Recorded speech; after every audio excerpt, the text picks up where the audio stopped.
Hello everybody, Daniil Dubov is my name and this video is my recap of game 6, where Ding played white and started the game with a random system, which was probably a bit of a surprise for Jan, who played the very main line with c5, knight c6 and cd, bishop f5.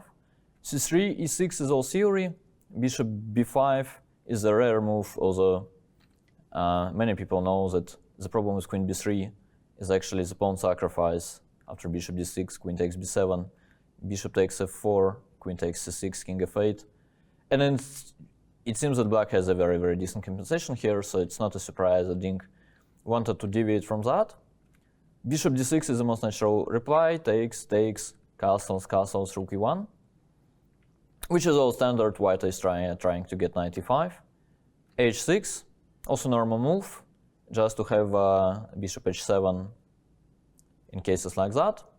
Ding played knight e5, and Jan came up with this plan of knight e7 followed by a6 followed by knight d7, which is probably not ideal. Knight e7 itself it's still okay. White played a4, which is normal here, as basically you don't want black to play a6 and b5. And after a6, which was probably a bit of a mistake, Ding played bishop f1, to which Jan replied with knight d7, which is the first real mistake of the game. The way I see it, white really wants his pawn on a5, as first of all, this would fix black pawns on light squares, as the same colors as the bishops are, which is in white's favor. And secondly, there is this plan that actually we'll see in the game, with white bringing his knight to c5, where it will feel brilliant. So if you go a6, you probably go a5 here, which weakens the square on b5, but at least the second pawn will probably go to b6, and it's much harder for white to attack those. Also, something knight b1, followed by knight a3, knight b5, makes sense here, and white has a little pressure. After knight d7, Ding took and played a5, exactly as I described before. And now the point is that if black plays something random, like rook 8 for instance, white has this idea with playing b4 in mind, and his plan is, after protecting the pawn on c3, is actually to bring his knight to c5, that you cannot really challenge at all. Like once black plays b6, white takes and wins the a6 pawn. So given that, it's very easy to get the point of Jan's move queen c7. There is no b4 for the moment, as queen takes c3 is there. Ding replied with queen f3, which is once again useful these terms. The pawn on c3 is protected now, and white is ready to play b4. Jan played rook f to c8, and you can guess why. To which Ding replied with rook a3. Starting with rook e3 was actually also possible, but Ding judged, as he thought at the press conference is probably correct, that black basically doesn't have a plan, and the only possible issue for white is running into something like b6, takes, followed by the attack on the b2 pawn. In these terms, rook a3 makes a lot of sense, as white is very well prepared for doubling on the a file in lines like this one, for instance. So rook a3 was a good prophylactical move. Jan played bishop g6, which is basically a pass. Ding played knight b3, which also makes a lot of sense. Yes, indeed, white cannot play b4 followed by knight b3 followed by knight c5, as the pawn on c3 will be hanging at that point. But you can actually start with bringing the knight to c5 and then supporting it by playing b4.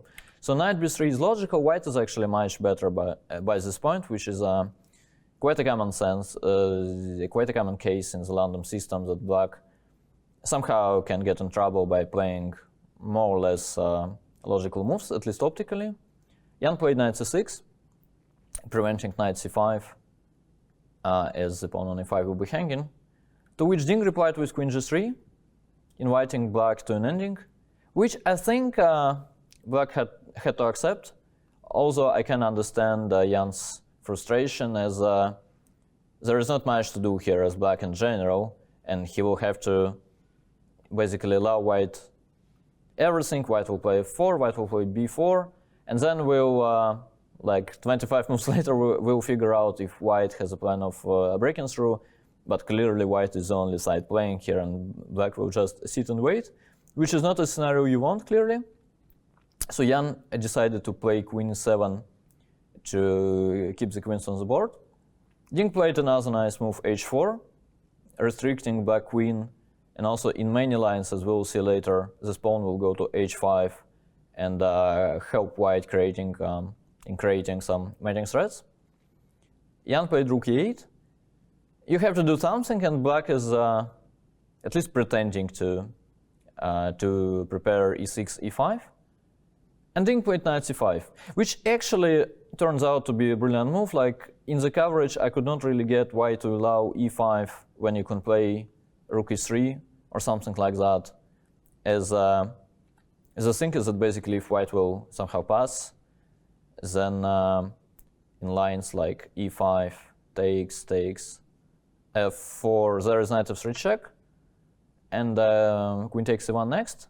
It's not that you really need this f4, but in general, I thought it's better to prevent e5, which can be achieved different ways, basically protecting this rook in this line by, let's say, playing rook e3. And now there is no knight f3 check. Same goes to rook a1, and they were both reasonable moves. But Ding played knight c5, which is a very ambitious choice and actually is the best move, but that allows e5, which Jan played. And Ding played rook b3. Rook b3 is very tempting, actually. It's a very direct approach. You're attacking this pawn on b7, you're activating the rook and all that stuff. It seems like b4 was actually even better, as now white is happy to take on e5 next move. So e4 is, in my opinion, the only logical reaction. And then white plays f3. And strategically, it would not be that clear at the king side. Black has some plans with, let's say, bishop h7, followed by f5 and so on.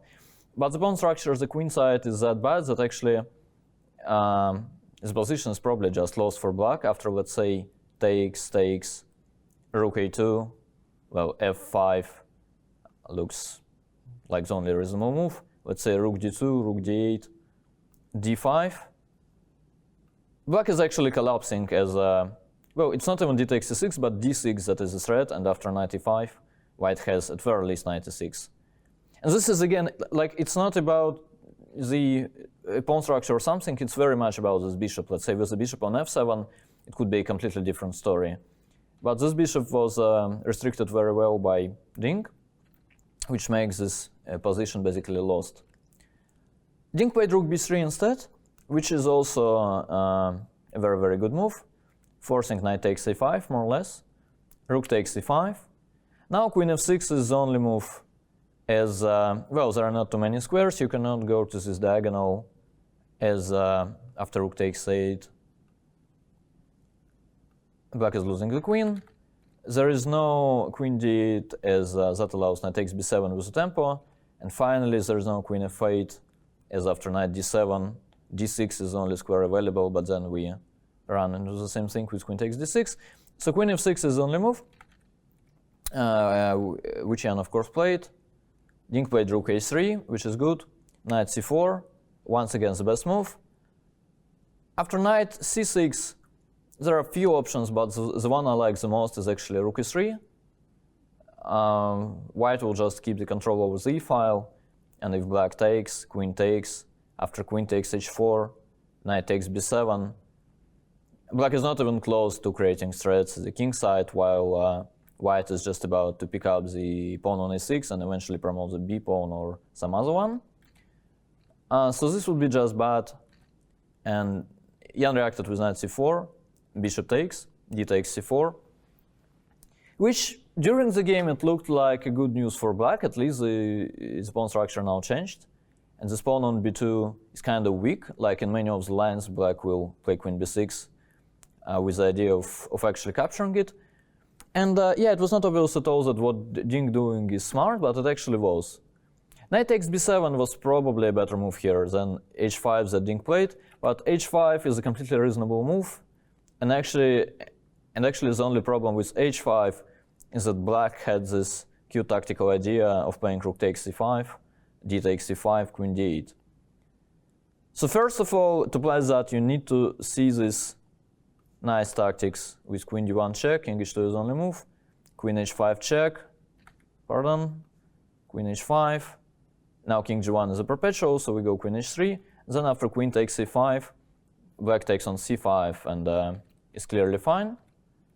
But as Jan pointed out after the game, chess is not checkers, and queen f3 is there, after which black has to play this insane line, queen d2, h takes g6, queen e1 check, king h2, queen takes c5. Okay, this far you can actually get. g3, queen takes c5, queen takes f7, king h8, and white plays rook a4. And actually, it's very, very understandable that even if you see this whole line, you can actually think that white is just winning, as something like rook f8 runs into rook takes c4, and black is getting back ranked after b5, rook takes a6, and you cannot really take, as this is just checkmate. So black has to play rook c8, and then after something simple like king g1, the position remains problematic for black. In fact, queen c7 seems to hold in this rook ending, although it's not even close to being equal, and actually black will have to play many best moves to hold this, it seems. So this was Jan's chance, which is not obvious at all, and I mean, it's kind of understandable that both players missed it. Jan played bishop c2 instead, which is kind of understandable. If you're going to touch the bishop, first of all, there is this nice finesse that after bishop d3, white has this cool move b4, which solves his only issue with this weak pawn on b2. Now white will just enjoy like all the possible upsides of the position you can have. So this terms bishop c2 is reasonable, and Ding took on b7, which led to a more or less forcing line of queen b6. Black could actually start by taking on e5, but there is no big difference. White has this nice idea of knight d6. Once again, as we know, black cannot really put his queen on d6, as then there is rook 8 check followed by queen takes d6. So Jan took, queen takes e5, d takes e5 followed by queen takes b2, rook a5 was actually also good, but then white had to have in mind that in lines like this, his key idea is actually playing rook d4 to g4, which is not obvious at all. But Ding's move is even better, and it's, I would say, more natural. Queen takes e5, queen takes b2, and he played this brilliant move rook a5, which is actually from far away is not obvious at all. Like the normal line you calculate is knight takes c4, queen c1 check, king h2, bishop d3. You realize you cannot touch the knight, and if you are smart, you can see queen e3, queen d1, and then black will capture the pawn on h5. And it's not obvious at all that white is much better / winning, but after rook a5, he actually is. Very good move by Ding. Jan replied with king h7, which is easy to explain. So the key idea here is that after queen takes c3, white has knight e8, and after f6, he has this queen d5 check, king h7, knight takes f6, g takes f6, and exactly queen b7 check, forcing the king to go to the 8th rank and then capturing the rook and winning the game. So unlike in this line, the immediate rook a5, the immediate knight a8 was not that good, as like first of all f6 also works as this queen controls the b7 square, but the easiest path for black here is just to take and go king h7, and wherever the rook goes there is this perpetual after queen c1 check followed by queen f4, and there is no g3 as queen takes f2 is there, so king g1, queen c1 is just a draw, which is actually helping in terms of trying to get the point of Jan's play, as king h7 was clearly played with the idea of transposing to this line here. Ding played rook c5, which is a mistake, but once again, the best move here is, I think, incredibly difficult to find over the board. It is actually queen e1, which is like really strange. You're kind of attacking as white. You want this rook c5, rook c7 thing, but actually by playing queen e1, white is saying that you cannot really protect both pawns on f7 and c4. And the important tactical nuance is that after bishop d3, actually knight takes c4 is still there, as after bishop takes, white has queen e4 check, attacking the rook as well. So queen e1 was more or less straight winning, but once again, those moves backwards are normally the hardest to find. And also Jan's chance after rook c5 was, in my opinion, so the move here was queen takes c3. And it's kind of understandable that black is okay after rook c7, queen g2, rook takes f7, queen g5. But the hardest line to find, and this is I think what Jan disliked, is knight takes f7. Black has to play bishop d3, preparing this queen c1 check followed by queen g5 in some of the lines. And then rook c7 runs into the brilliant rook c1, queen c1 check, king h2, rook e8. So first of all, black is lucky to have knight takes g5, queen takes g5 covering the g7 square. Secondly, black is lucky to have queen takes 8, queen f4, obviously. But even here, after queen g3, rook e1, which is the only move, queen g4, rook h1 check, king g3. Black has to come up with this only move, queen c3, knight e5, bishop g6 check, queen f3, takes, bishop takes h5. Even here, after g4, white actually has some pressure. This game goes on as white pieces are more active, but black is quite likely to hold this. Still, you can see how crazy difficult the line was. So it's not a big surprise that players could have missed that. Jan played in the game, he played queen c1 check, king h2, and f6, which is basically just lost after queen g3. And Ding's conversion was clinical, I would say. Jan played a5, which is the only resource of counterplay he has. Knight takes c4, a4, knight e3, cutting off this queen from a very important square on g5 and preparing rook c7. Jan played bishop b1. There is no big difference if you start with a3, then eventually after something like rook c7, rook g8, and let's say rook a7 here, or with the inclusion of knight d5, black will have to play bishop b1 anyway to prepare a2. So bishop b1 was normal, rook c7, rook g8, knight d5. Now it's funny that white's threat is not only knight takes f6, but actually queen takes g7 is also cute and even more effective, as this is just checkmate. Jan played king h8, preventing all that stuff. Rook a7, once again making sure this pawn doesn't make it too far. a3, knight e7, rook f8. So this was move 40. And here, this is actually the last critical moment of the game where Ding played d5, and looking at it with an engine, you might think, well, it's like +6 anyway, whatever you play, you win. But it's nice that after queen c7, which looks logical, white wants to play knight g6 check followed by queen takes g7. King h7 is the only move. It looks tempting to go knight f5, as white is actually attacking g7 3 times, and this pawn cannot be protected. And it's very surprising that after rook g8, we take on g7 happily, it seems. King h8, black is actually not worse, as the square on h7 is covered by this bishop, a2 is coming, and also like white basically spends 3 tempies to activate black rook, which will be important in some lines like this, for instance. And suddenly it's black who is attacking. So he started with d5, to which a2 is the only reasonable reply, and it is in fact what Jan played. I'll just say that the Soviet way of winning this kind of position is something like knight g6 check, bishop takes, h takes. And then having this background issues, black will never ever promote this pawn. But what Ding did is even more effective and actually cute way to win this, is after a2 he played queen c7.